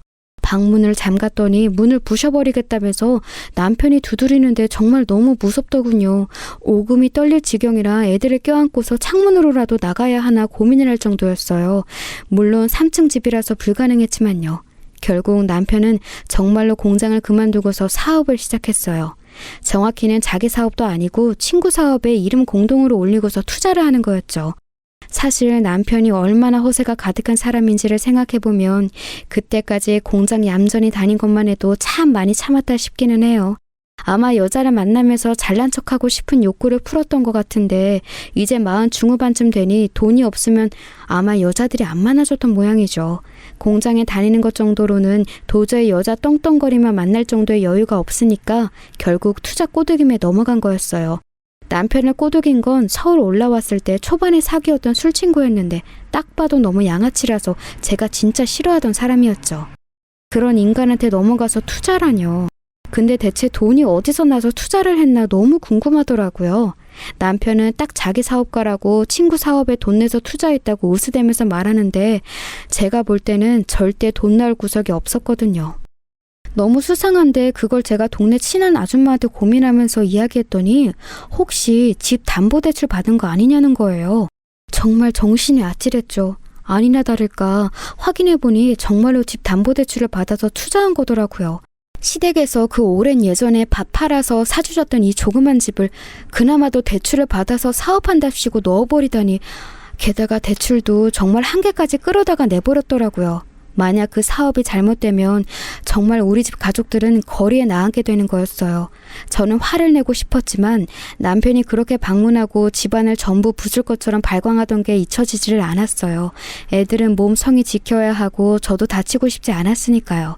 그래서 또다시 아무런 말도 하지 못하고 넘어가 버렸죠. 그래도 사업이니까 어느 정도는 잘 될 확률도 있을 테니까 하고요. 하지만 공장만 다니고 아무것도 모르는 초짜가 투자한 사업이 잘 될 리가 없죠.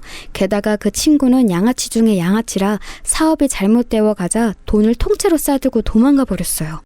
그 양아치가 손을 써놓은 덕분에 빚은 전부 남편 앞으로 돌아오게 되었고요. 결국 집은 경매에 내놓았고 그러고도 빚을 다 못 갚아서 한참이나 더 갚아야 했죠. 남편은 사업 실패의 충격을 견디지 못하고 망나니처럼 굴기 시작했어요. 한 달씩 집에 들어오지 않는 경우도 많이 있었죠. 그래서 저는 아이들을 키워야 하니까 마음을 굳게 먹고 주변 동네 마트 캐셔 일자리를 알아보았어요. 그래도 아직 저는 젊은 편이라서 마트 캐셔 자리에 합격을 시켜주더군요. 그리고 사정이 딱하다는 것을 알아본 마트 주인 아저씨가 제게 맞는 시간대에 일하라고 배려를 해주셨고요. 최대한 아이들한테 밥도 해주고 챙겨야 했으니까요. 당시 저희는 반지하 새방으로 이사를 갔고 남편은 거의 집에 들어오지 않았어요. 정말 부모로서 애들 얼굴 보기가 부끄러워 살 수가 없었는데 그래도 저희 애들이 정말 착했답니다. 아이들은 단 한 번도 제 속을 썩이지 않고 자라났어요. 장남인 아들은 조금 무뚝뚝하지만 듬직한 성격이었고 딸은 다정하면서도 저를 잘 배려하는 아이였지요. 서로 보완이 참 잘 되는 남매였어요. 아들이 배려하는 걸 살짝 놓치면 딸이 귀뜸하고 딸애가 뭔가 힘들어 보이면 아들이 도와주고 그런 게 너무 잘 되었거든요. 제 아빠가 술 마시고 들어와서 행패를 부려도 아들이 나서서 저와 딸애를 보호해주기도 했어요. 중학교에 들어가면서부터 아들은 키가 훌쩍 커서 거의 제 아빠보다 더 커져버렸거든요. 체격 자체도 아주 컸고요. 게다가 저희 애들이 공부를 참 잘했어요. 사교육은커녕 책도 제대로 사주지 못하는 게 지금까지도 한으로 남을 지경인데 그런데도 애들이 성적이 정말 좋았거든요. 초등학교 때부터 그랬는데 중학교 가서 성적이 떨어져도 저는 실망하지 않으려고 했어요. 그런데 이게 웬걸? 도리어 애들 둘이 다 중학교, 고등학교 가서 성적이 계속 오르더라고요. 원래 반에서 한 3, 4등 하던 성적이었는데 중학교, 고등학교에서는 전교에서도 손꼽히게 성적이 나왔어요. 저는 신혼 때 시댁에서 살던 시기를 제외하면 평생 동안 남편한테 주눅들어 살고 단 한 번도 남편에게서 제대로 된 대우를 받지 못했지만 아이들은 제 인생의 빛이나 마찬가지였죠. 애들은 제 아빠를 싫어했고 고등학생쯤 되어 뭔가 알게 되었을 때에는 저한테 꼭 이혼하라는 말까지 했어요. 아들이나 딸이나 마찬가지로 남편을 싫어했죠. 애들이 공부하고 있을 때도 갑자기 술에 취해 들이닥쳐서 밤 내놓으라 해놓고서 집안 아무데나 오줌 갈기고서 그 자리에서 엎어져 잘 때도 있었으니까요. 제가 마트 캐셔로 아등바등 돈을 벌어서 애들을 건사하고 키워나갈 때 남편은 자기 멋대로 집에서 나갔다 들어갔다 하면서 살고 있었죠. 이틀 만에 들어올 때도 있었고 일주일 만에 들어올 때도 있었고 어떤 때는 한 달 만에 들어올 때도 있어서 대중이 없었어요. 대부분 술에 취해 있거나 아니어도 들어와서 잠만 자고 밥 내놓으라고 해서 밥만 먹고 나가는 경우가 대부분이었고요. 제가 마트에 일하러 나가 있는 시간에 들어오면 자기 마음대로 냉장고를 엉망으로 만들고서 사라지기도 했어요. 남편이 또 집에서 돈을 가지고 나갈까봐 저는 출근할 때 제가 근근히 모아놓은 통장을 주머니에 넣고서 나가기도 했었죠. 그렇게 애들을 어떻게든 길러냈었는데 저희 애들이 그래도 제 기대를 저버리지 않고 정말 좋은 대학에 갔어요. 대학에 가서도 저한테 무리시키지 않겠다고 부담 주고 싶지 않다면서 공부 열심히 해서 장학금을 받고 생활비까지도 아르바이트를 해서 보태더라고요. 좋은 대학에 갔으니 과외하고 학원 강사 일까지 하게 되어서 나름 벌이가 나쁘지는 않은 것 같았어요. 하지만 아이들이 그렇게 저를 도와주기 시작할 때 솔직히 기쁘기보다는 슬프더군요. 얼마나 부모가 시원찮으면 애들이 이렇게 빨리 철이 들어서 놀아야 할 대학 새내기 때부터 이렇게 치열하게 일을 하고 공부를 해서 나를 도우려고 노력하나 싶어서요. 그리고 아들은 군대를 다녀오고 딸은 한 번도 휴학하지 않고 공부해서 둘 다 대학을 졸업했어요. 아들은 법조계를 지망해서 그쪽으로 갔고 딸은 행시를 봐서 공무원이 되었죠. 게다가 둘 다 결혼을 일찍 했는데 제법 좋은 배우자들을 만났어요.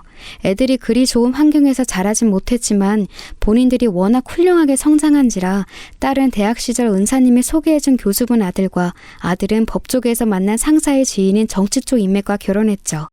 저희 집이 너무 처져서 부끄러웠는데 애들이 서로의 자산이 되어주더라고요. 비록 부모는 별 볼 일 없지만 서로 내 오빠가 저렇게 훌륭하다, 내 동생이 이렇게 훌륭하다는 식으로 소개하면서요. 그러다 보니 저는 한 게 없는데도 없는 집안에서 아이들을 훌륭히 키워낸 멋진 어머니가 되어 있더군요. 저는 그저 애들 배 굼지 않고 옷 털지 않도록 없는 돈이나마 쥐어짜내 키운 것밖에 없었는데도요. 남편은 결혼 상견례 당시에는 나름대로 사람꼴을 하고 나타나서 멀쩡한 척을 하고 있었지만 이미 아이들이 각자의 시댁과 처가에 저희 집안 이야기를 여러모로 한 모양이더군요. 사실 처음부터 아예 솔직한 것이 낫긴 하죠. 나중에 남편이 이상한 짓을 해서 배로 망신을 당하느니 말이에요. 그런데도 불구하고 저희 애들을 잘 받아준 사돈댁한테 너무 감사할 따름이에요. 그런데 문제는 남편이 늙음하게 또다시 말썽을 피웠다는 거였어요. 당시 남편 나이가 65세였는데 어느 날 갑자기 남자애 하나를 데리고 들어오더라고요. 아주 못되어 먹게 생긴 애였어요. 10살 남짓할까? 그 정도인데 들어오더니 남편 뒤에 숨어서 저를 아주 적대적으로 노려보더군요. 얘가 누구냐고 하니까 남편이 뻔뻔하게 그랬어요. 내 아들이야. 이제 앞으로 당신이 길러야 해. 순간 저는 말문이 막혀서 멍하니 남편을 볼 수밖에 없었죠. 남편은 뭘 쳐다보라는 듯한 얼굴을 하고서 저를 빤히 바라보았어요. 그러더니 애 어깨를 밀어서 제 앞으로 내밀었고 애는 꾸물거리면서 남편한테 들러붙더니 갑자기 제 배를 때리는 신용을 하더라고요. 아니 갑자기 어른한테 인사도 하지 않고 배 때리는 행동을 하다니 물론 신용뿐이었지만 이 애가 미쳤나 했어요. 남편도 미친 것 같았고 애도 미친 것 같았죠. 애가 좀 불안정하니까 좀 참고 애 둘이나 길러봤으니 하나 정도는 더 문제 없지? 그게 대체 무슨 소리예요? 누구 애인데? 내 애라니까. 잠깐 만났던 여자가 나왔는데 내 친자 맞아. 그 여자가 이제 애 못 기르겠다고 좀 편하게 살고 싶다고 하거든? 그러니까 당신이 길러야지. 남편은 정말 죄책감이라고는 느껴지지 않는 말투로 말하더군요. 저는 순간 혼외자의 화가 나는 제 자신이 잘못된 건가 헷갈릴 정도였어요. 그게 무슨 소리예요? 어떻게 이럴 수가 있어요? 바람 피우는 것도 눈 감아줬는데 혼외자를 데리고 오다니. 데리고 나가요. 나가라고요. 인연이 미쳤나? 또 맞고 싶어? 남편은 그렇게 과거 한참 난동 피울 때처럼 주먹을 들어 올리고서 저를 위협해댔어요. 저는 움찔해서 위축될 수밖에 없었죠. 남편은 그렇게 애를 밀어넣은 채로 나가버렸고 저는 혼자 애하고 덩그러니 남아있었죠. 제 나이 55세, 갑자기 10살짜리 남자애를 그것도 혼외자를 기른하고 하다뇨. 그런데 그 남자애는 정말 제정신이 아닌 애였어요. 지금 생각해도 뭔가 정신병이 있었던 것 같아요. 걔는 분명히 제 엄마한테서 떨어져서 심지어 상간녀인 엄마를 가진 애가 법적인 부인한테 온 건데도 그리고 그걸 알만한 나이였는데도 온 집안을 날뛰면서 돌아다니더라고요. 저희 집이 그때는 그래도 애들이 저희 집에 보조를 해줘서 조금 나아진 상황이었는데 애써 갖고 놓은 집안 살림살이와 인테리어들을 전부 다 손으로 부수고 다녔어요. 갑자기 배가 고프다고 소리를 지르는가 하면 저한테 와서 때리려고 들기에 손을 붙잡고서 혼내면 갑자기 울음을 터뜨리면서 발을 굴러댔고요. 제가 강하게 화를 내니 순간 조용해지면서 눈을 영악하게 굴려대는 걸 보니 분명히 지능이 낮은 애는 아니었어요. 그런데 상황을 다 알면서 제가 만만한지 아닌지를 확인하는 것 같더라고요.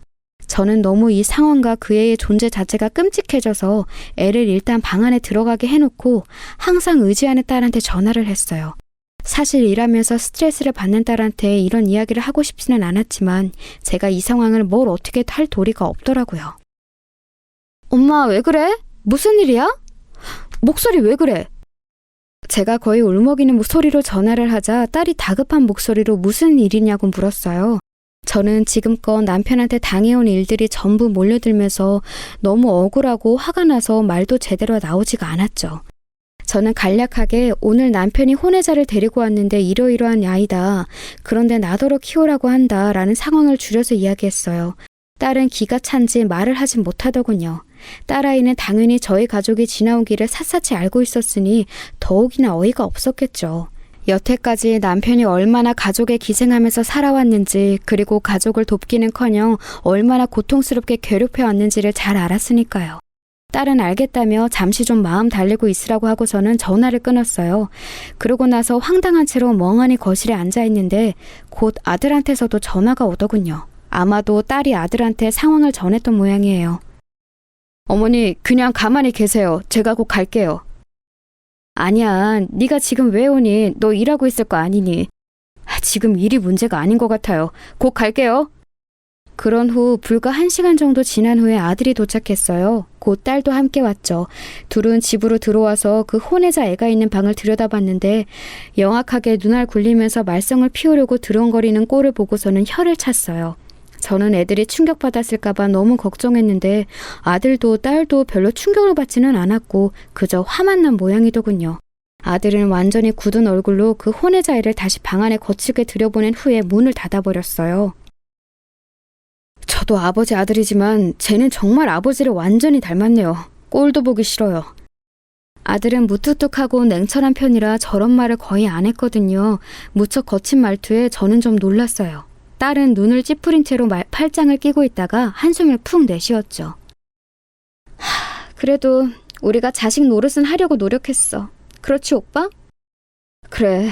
그런데 이제 안 되겠다. 아들은 그 자리에서 전화로 남편한테 통화를 하더군요. 남편이 받았는지 저쪽에서 반기는 목소리가 들렸어요. 아들과 딸이 워낙 훌륭하게 커서 사회에 나가 힘있는 자리에 올라가고 나서 남편은 자식들을 자랑스러워하면서도 조금 거리끼게 되었죠. 그래서 아들이나 딸이 전화하면 제가 전화했을 때와는 다르게 아주 부드럽고 상냥하게 받고는 했어요. 지금 이건 뭐 하시는 거예요? 전화 저편에서 남편이 뭔가 웅얼대는 소리가 들려오더군요. 아들은 굳은 얼굴로 뭐라고 더 차갑게 몇 마디를 했어요. 그러더니 끝에 이런 말을 했어요. 얘 안 데려가시면 이제 통장 끊습니다. 한 푼도 더 못 받으실 거라고 생각하세요. 아들의 싸늘한 말투에 전화 저편에서 남편의 목소리가 다급하게 변하는 것이 저한테까지 들려왔어요. 아들한테 잠깐만 기다려달라고 어쩌고 하는 말이 들려왔지만 아들은 더 듣지도 않고 전화를 끊어버렸죠. 딸은 착잡한 표정으로 한숨을 쉬었어요. 여태까지 엄마한테는 말 안 했지만 아빠한테는 따로 저희가 돈 드리고 있었어요. 통장 하나 해서 아빠한테 카드 드리고서 쓰라고 했지. 한참 전에는 돈을 더 달라고 술 취한 채로 오빠한테 전화하고 난동 피우려고 했던 적이 있었는데 그때 오빠가 봐주지 않고 곧장 신고해서 끌고 가게 했더니 그 후로는 돈 더 달라는 말은 안 했어요. 그랬구나. 그래서 그 인간이 집에 와서 돈 내놓으라는 말을 안 했던 거구나. 남편은 아이들이 크기 전에는 술 마시고 들어와서 저한테 손을 올리면서 돈 내놓으라고 했던 적이 많았어요. 하지만 아이들이 취직하고 결혼하고 나서는 그런 일이 아예 없었죠. 그래서 저는 단순히 그 인간이 철이 들었나 했었어요. 하지만 그게 아니었던 거였죠. 어머니한테는 죄송한 일이지만 그래도 아버지니까 최대한 조용히 지내도록 입이나 막자는 의도였어요. 하지만 이런 식으로 밖에서 낳은 애까지 부끄러움 모르고 데려오다니. 아들은 얼굴이 굳어진 채로 그 혼외자 애가 들어가 있는 방문을 쏘아보았어요. 몇 시간 뒤 남편이 헐레벌떡 집 안으로 뛰어들어오더군요. 돈을 끊어버린다고 하니까 벌벌 떨면서 뛰어오는 게 정말 같지 않고 꼴보기가 싫었어요. 야, 내가 그냥 쟤 보낼 데가 없어서 데리고 온 거다. 한 번만 봐주면 안 되겠니? 따지면 제가 너희들 늦둥이 동생이고. 말 조심하세요. 누가 동생이에요? 저 상간녀한테서 낳은 애 동생으로 둔 적 없습니다. 아들은 대놓고 쏘아붙였고 남편은 얼굴이 창백해졌어요. 아들은 자리에서 일어서서 방 안에 들어가 그 애를 데리고 나와 남편한테 맡겼어요. 그 버릇없던 애도 뭔가 분위기가 이상하다는 걸 알았는지 영악하게 눈만 대굴대굴 굴리면서 눈치를 보더군요. 아들도 딸도 아무런 감정 없는 무표정한 얼굴로 남편을 바라보고 있었어요. 저를 보호하는 것처럼 둘이서 제 앞에 서서 저를 가리고 있었죠. 순간 기분이 묘하더군요. 남편은 아이들이 자라나는데 폐를 끼쳤지 도움이 된 건 아무것도 없었어요. 그 긴 세월이 이런 식으로 보상받는구나. 내가 내 아이들을 이렇게나 키워냈구나 싶어서 순간 눈물이 다 나더라고요. 남편은 벽처럼 선 아이들에게 할 말이 없는지 뭔가 웅얼대다가 그 혼외자를 데리고서 나갔어요. 그 애가 고아원으로 가든 그 상간녀한테 다시 가든 제 알 바는 아니었죠. 아들은 돌아서면서 저한테 한숨을 푹 쉬었어요. 어머니, 이제 아버지하고 이혼하세요. 이혼? 저 인간이 이혼을 해주겠니? 다 방법이 있어요. 어머니는 그냥 동의만 해주시면 되니까요. 딸과 아들은 이미 방법을 생각해둔 게 있다는 듯이 저한테 협의 이혼할 거냐고 의사만 물었어요. 저야 정말 환영이었죠. 남편 노릇 못한 지는 너무 오래되었고 이제 인생의 암적인 존재로만 남은 남편을 삶에서 떼어낼 수만 있다면야 뭐가 문제겠어요. 그 일이 있고 나서 한 달 뒤쯤 아이들이 남편하고 찾아왔어요. 남편 얼굴은 죽상이었고 그대로 법원에 가서 이혼 신청을 했죠. 저는 이 인간이 이렇게 고분고분하게 달려와서 이혼을 한다는 게 믿어지지가 않아서 애들한테 물어봤어요. 그랬더니 다 방법이 있다면서 알려주지 않더라고요. 나중에 보니 그 상간녀도 유부녀라 저와 이혼해주지 않으면 상간녀의 남편한테 불륜 이야기할 거라고 남편한테 위협했답니다. 상간녀의 남편이 하필 검찰 쪽 사람이라 고소에 대해 빠삭한지라 잘못하면 손해배상을 거하게 당할 수도 있다는 사실을 아는 남편은 결국 이혼에 동의했던 거였죠. 처음부터 끝까지 얼마나 한심한 인간이던지요. 결국 저는 그때 이혼에 성공하고 나서 한 번도 남편의 얼굴을 보지 못했어요. 아들과 딸이 어떻게 으름장을 놨는지는 몰라도 분명히 이혼했다고 해도 한 번쯤 집에 와서 행패를 부렸을 인간인데 코빼기도 안 보이더군요. 진작에 이렇게 할 걸. 그래도 아버지라고 괜히 망설였다고 아들이 후회할 만큼 편히 살고 있어요. 자식을 잘 길러놨더니 어미가 말년에 편하게 살게 되어서 정말 뿌듯하고 감사하네요. 요즘은 정말로 즐겁게 살고 있어서 매일매일이 즐겁답니다. 여러분도 항상 즐거우시면 좋겠네요.